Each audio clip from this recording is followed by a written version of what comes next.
मी नाही हो, शत्रू सुद्धा सांगतोय. शाहिस्तेखानाची बोटं छाटली सगळ्याला माहितीयेत, पण ज्यावेळी शाहिस्तेखानाची बोटं छाटली त्यावेळी शाहिस्तेखान सगळीकडे धावत आणि पळत होता. त्यावेळी त्याच्याकडे त्याची बहीण आली आणि म्हणाली, हुजूर गजब हो गया, वो नराधम सीबा मेरी छोटी बेटी को उठा कर ले गया. त्यावेळी शाहिस्तेखान तिच्या बहिणीला म्हणतो, चुप कर पगली, हे पगली तुम चुप कर, हे पगली, हे सीबा किसी की उंगली काट सकता है, ये सीवा किसी की उंगली काट सकता है, ये सीवा किसी की गर्दन बांध सकता है, पर ये सीवा किसी औरत या लड़की पर कभी हाथ नहीं डाल सकता. बाळासाहेब ठाकरेंचे वडील प्रबोधनकार ठाकरे यांचं फार सुंदर वाक्य आहे. दादांनो, तुमच्या चंद्रावर देखील डाग असेल, तुमच्या चंद्रावर देखील डाग असेल, पण छत्रपती शिवाजी महाराजांच्या चरित्रावर तुम्हाला एकही डाग बघायला मिळत नाही. चारित्र्य संपन्न राजा. खर तर तुमच्या गावातल्या सर्व मंडळाच्या पोरांचं मनापासून आभार व्यक्त केलं पाहिजेत. गावकऱ्यांनो, पाय धुवून पाणी प्या कार्यक्रम संपल्यानंतर. का माहितीये का, आमच्या सांगली, सातारा, कोल्हापूरला लई वाईट परंपरा लागल्या. त्यात करून सांगली जिल्ह्याला काय काय ठिकाणी शिवजयंतीला लावण्यांचा कार्यक्रम ठेवले जातात. एवढं धाडस वाढलंय त्यांचं आता. पण तुमच्या गावातल्या पोरांनी छत्रपती शिवाजी महाराजांच्या व्याख्यानाचा कार्यक्रम ठेवला. याचा अर्थ तुमच्या गावातली पोरं, माफ करा, पण नाचणाऱ्या पाटलिनीचा आदर्श घेणारी पोरं नाहीत, ती छत्रपती शिवाजी महाराजांचा आदर्श घेणारी पोरं आहेत. माझी गोळी बरोबर लावल्या. अरे शिवजयंतीला डॉल्बी डीजे वरतीला गाणी लावतो, काय लावतो, शिला जवान झाली, पिंकी पैसेवाली झाली, मुन्नी बदनाम झाली, आणि आपल्याच आया बहिणींची लखतर आपण कुंभारीच्या गावच्या वेशीवरती टांगायला चालू केली. मुस्लिम धर्माचा सण असतो ईद. कधी त्यांच्या लोकांना डॉल्बी डीजे वरती नाचताना बघितले ताईंनो? नाही बघत. ख्रिश्चन धर्माचा सण असतो नाताळ. कधी त्यांच्या लोकांना डॉल्बी डीजे वरती नाचताना बघितले? नाही बघत. पण जो हिंदू धर्म, ज्या धर्मानं तुम्हाला आम्हाला स्वाभिमान शिकवला, शिवाजी राजासारखा राजा ज्या धर्मानं इथल्या मातीमध्ये उभा केला, त्या धर्मातली पोरं ज्यावेळी डॉल्बी डीजे वरती नाचतात त्यावेळी वाटतंय कुठंतरी चुकतंय. महाराजांनी जन्म आपली पोरं डॉल्बी डीजे वरती नाचावी यासाठी घेतला का हो? घेतला? नाही घेतला. महाराजांनी कशासाठी घेतला? परस्त्रीची आबरू वाचली पाहिजे, शेतकऱ्याच्या, कष्टकऱ्याच्या, कामगाराच्या हाताला दिवस चांगले आले पाहिजेत, यासाठी महाराजांनी या मातीमध्ये जन्म घेतला. पण आपण ज्यावेळी नाचतो त्यावेळी महाराजांना कुठेतरी आयुष्यात वाईट वाटत असणार आहे. छत्रपती शिवाजी महाराजांचा जय जयकार करा, जरूर करा, पण जय जयकार करताना महाराज डोक्यावरती घेऊन नाचू नका, महाराज डोक्यात घेऊन मिरवा. त्यावेळी तुम्हाला महाराजांचं चरित्र कळल्याशिवाय राहणार नाही. दुसरी गोष्ट, जगाच्या पाठीवरती एकमेव असा राजा, एकमेव राजा ज्याला सुपारीच्या खंडाचं व्यसन नाही, सुपारीच्या खंडाचं. छत्रपती शिवाजी महाराज की जय म्हणणाऱ्यातली 40% लोक आता व्यसन करून बसलेत. लिहून देतो.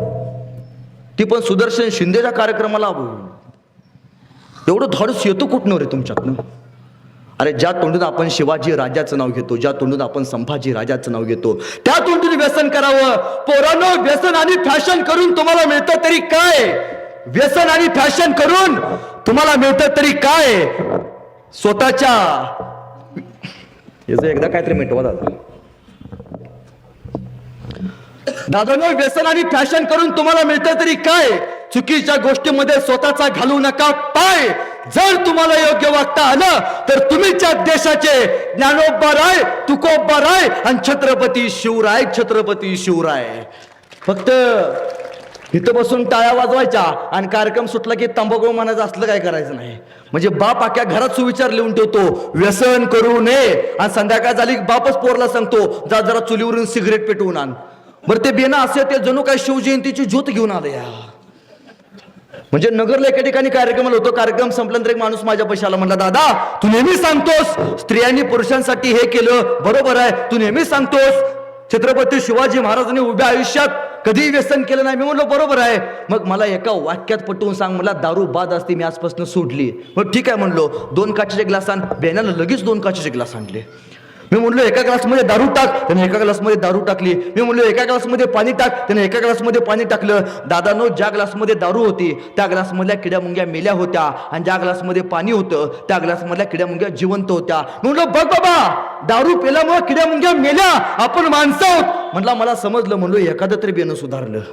मी म्हणलो तुला काय समजलं? म्हणला दादा, दारू पिणं हे किड्या मुंग्याचं काम नाही, मला त्याला फक्त मर्दाचं काळीज लागतं. हात जोडलो त्याच्या पुढं. आमच्या इथं कोल्हापूरला आपल्या इथे आजीबाईवर का फार सुंदर म्हणते, अरे शिवाजी महाराजांच्या काळातले मावळे कसे होते? सकाळी लवकर उठे, रणांगणात सुटे, तलवार तुटे, माग नाही हाटे. आताचे मावळे कसे आहेत? उशिरा उठे, दारूच्या अड्ड्यावर सुटे, बाटले फुटे पण बियाणं माग नाही हाटे. काय संस्कार घेतो? दोन गोष्टी पाळा. परस्त्रीला आदर मानायला शिका, दुसरी गोष्ट पोरांनो व्यसन करू नका. दोन्ही गोष्टी पाळा. महाराजांनी हे दोन्ही गोष्टी तुम्हाला आम्हाला शिकवल्यात. आणि सगळ्यात महत्वाची गोष्ट, या मातीतली पोरं लई भाग्यवान आहेत. का भाग्यवान आहेत माहितीये? बाहेरच्या देशात ज्यावेळी पोरं जन्माला आली त्यावेळी बाहेरच्या देशात पोरं जन्मल्यावरती त्यांचं स्वागत डॉल्बी डीजे वाजवून स्वागत केलं जातं. एकमेव राज्य आहे महाराजांचं राज्य, ज्या राज्यात पोरं जन्मल्यावरती डॉल्बी डीजे नाही. त्या राज्यात, या महाराष्ट्रात पोरं जन्मल्यावरती पहिल्यांदा पोरांचा पाळणा म्हटला जातो. बरोबर आहे का? आणि पहिला पाळणा आपल्याकडे कुणाचा म्हटला जातो?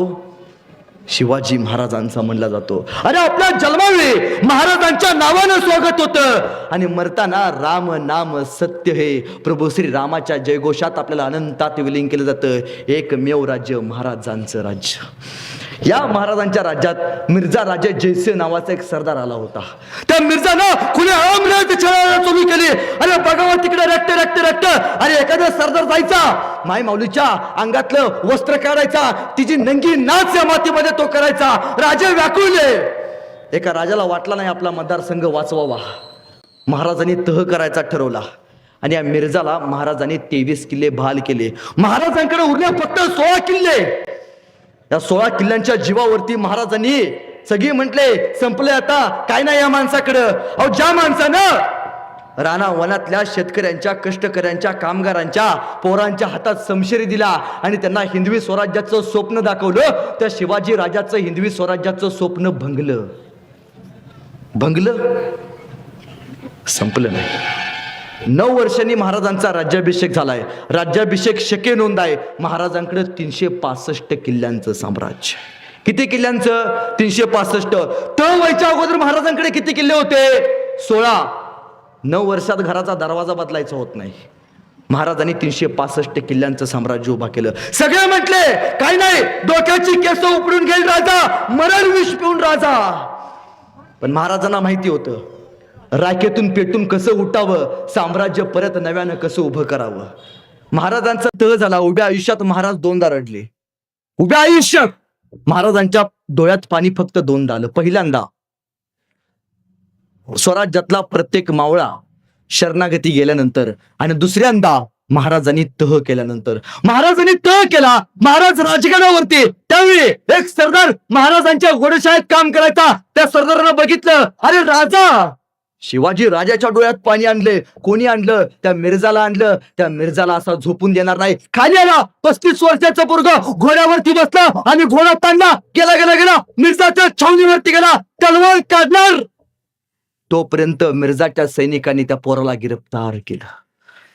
ऐन 35 वर्षाचं पोरग, उमेदीतलं पोरग समोरानं उभा केलं. मिर्झाने विचारलं, नाव काय रे तुझं? म्या करतोजी गुजर, महाराजांचा मावळा आहे. करतोजी गुजर ना तुझं नाव? काय पाहिजे बोल. मिर्झा, तुम्ही माझ्या राजाचे सगळे किल्ले जिंकून घेतलात. मिर्झा, मला तुमच्या सैन्यात काम करायचंय. मिर्झा, अरे हट, कोण आहेस तू? मराठा आहेस. हे मराठे एक वेळ मरतील, फुटतील कसले. बोल, तुला काय पाहिजे? नाही मिर्झा, मला तुमच्या सोबत चाकरी करायचं आहे. त्या शिवाजी राजाकडे आमच्या काय आता उरलं नाही. ठीक आहे, चाकरी करायची आहे तुला. एक काम कर, तुझ्या राजाचे 2 किल्ले जिंकून मला आणून दे. मला विश्वास बसेल तुला चाकरी करायचं आहे. पण या कडतोजीचा नाईलाज होता आणि महाराजांच्या आज्ञेनुसार त्या कडतोजी गुजरांचं स्वप्न पूर्ण करायचं त्याच्या डोक्यात होतं. कारण महाराजांची आज्ञा होती की मावळ्यानं काही करा पण आयुष्यात पराभव कधी पत्करू नका. ही वाक्य डोक्यात त्या कडतोजीच्या घुमत होतं. पण मिर्झाच्या सोबत त्या कडतोजीने महाराजांचे 2 किल्ले जिंकले आणि मिर्झाच्या त्या छावणीत आणून दाखल केले. किल्ल्याच्या चाव्या दिल्या. मिर्झाचा विश्वास बसला आणि या मिर्झानं या कडतोजी गुजरची नोकरी बरोबर किल्ल्याच्या बाहेर पहारा द्यायची लागली. छावण्या मांडल्या गेल्या आणि ऐन 4 दिवसांनी या मिर्झाच्या मनातलं स्वप्न पूर्ण झालं. बरोबर त्या मिर्झा राजाच्या छावणीच्या बाहेर या कडतोजीच्या मनातलं स्वप्न पूर्ण झालं की याची नोकरी मिर्झा राजानं छावणीच्या आत मिर्झाला पहारा द्यायची लावली आणि ऐन मध्यरात्री 2 वाजता कडतुजी गुजरनं याच संधीचा फायदा घेतला. मिर्झा झोपी गेलाय. डोक्यात एकच प्रश्न, अरे ज्या माणसानं माझ्या राजाच्या जीवाला घोर लावलाय, बिनगोर झोपी जाऊन देणार नाही त्याला. काढली कटर, मिर्झावरती वार करणार. तो ब्रेक सरदार ओरडला, मिर्झा राजे, आणि कडतोजीचा हात वरच्यावरती पकडला गेला. कडतोजी गिरफ्तार झाला. सगळे म्हटले संपला, मेला, जीवानिशी गेला. मिर्झा उठला, कोण जिगर? मिर्झावरती हात उचलायची कोणाची जिगर? तर कडतोजी म्हणतोय, मिर्झा, वाघ आणि मराठे उग कधी कुणाच्या नादाला लागत नाहीत. वाघ आणि मराठे उग कधी कुणाच्या नादाला लागत नाहीत, पण आमच्या नादाला कोणी लागलं तर त्याला फाडल्याशिवाय आम्ही सोडत नाही. चोप. मिर्झा म्हणतोय, चोप. वाह, ऐसा है ना, चल देखते तेरा जिगरा कैसा है. मेरी रजपूती तलवार लायत आहे. सगळ्यांनी डोळे झाकले. गेला गेला कडतोजी गेला होता. मिर्झाची रजपुती तलवार आणण्यात आली. कडतोजी अभिमानानं ताटमाने उभा होता. त्यावेळी मिर्झाला वाटलं, हा कडतोजी तलवारीच्या धाकानं पायावरती बसेल, आपल्या बायका पोरांचं नाव सांगून सोडण्याची भीक मागेल, काहीतरी करेल, रडेल, सांगेल शिवाजी राजाचं काय काय कुठं कुठं ठेवलंय सगळं सांगेल. या या या मिर्झानं आपली रजपुती तलवार बाहेर काढली. सगळ्यांनी डोळे चकले. कडतोजी गेला, तलवार काढली, साप करणार, वार करणार. तोपर्यंत ती तलवार कडतोजी गुजरांच्या मानेवरती नेऊन थांबवली. पण कडतोजी गुजरा हल्ले सुद्धा नाहीत. मिर्झानं रजपुती तलवार खाली काढली आणि म्हणतोय, वाह, क्या है तेरा जिगरा, हे अल्लाह, ऐसा एक सूरमा हमारे इतने फौज में एक भी क्यों नहीं पैदा किया रे तूने, एक सूरमा ऐसा नहीं पैदा किया. तर कडतोजी म्हणतो, अरे हट, तुमच्या सैन्यात कशी असतील असे मावळे फक्त छत्रपती शिवराय यांच्याच स्वराज्यात तुला बघायला मिळतील. चोप, मला तुझी जिगर आवडली. मिर्झा म्हणतोय, कडतोजी जा, मी तुला जिवंत सोडतो आणि जाऊन सांग तुझ्या राजाला, ज्याच्याकडे तुझ्यासारखे निष्ठावंत माणसं आहेत, त्या छत्रपती शिवाजी राजाच्या केसाला सुद्धा उभ्या आयुष्यात कधी धक्का लागणार नाही. मिर्झानं त्या कडतोजीला ती रजपुती तलवार भेट दिली. ती तलवार घेतली. कडतोजी घोड्यावरती बसला आणि कडतोजीनं घोडा ताणला. कडतोजी थेट महाराजांच्या राज्यात गेला. ही खबर कळाली. एक मावळा गेला. राजाला म्हणतोय, राजा, अहो कडतोजीनं लय पराक्रम केला. 35 वर्षाचं पोरग आपल्या घोडशाळेत काम करायचं. राजा असं म्हणतात. त्यानं मिर्झाला खुले आम आव्हान दिलं. महाराजांनी त्या कडतोजीला बोलावलं आणि महाराजांनी या कडतोजीचा सत्कार केला. आणि महाराज म्हणतात, वा वा कडतोजी गुजर, तुम्ही काय प्रताप केलात. आजपासून तुम्ही कडतोजी गुजर नाही, आजपासून तुम्ही स्वराज्याचे सरसेनापती प्रतापराव गुजर. आणि हे प्रतापराव महाराजांच्या सैन्यात काम करायला लागले. अरे स्वराज्यातला 100% पैकी 40% भाग प्रतापराव गुजरांनी जिंकून महाराजांच्या स्वाधीन केला.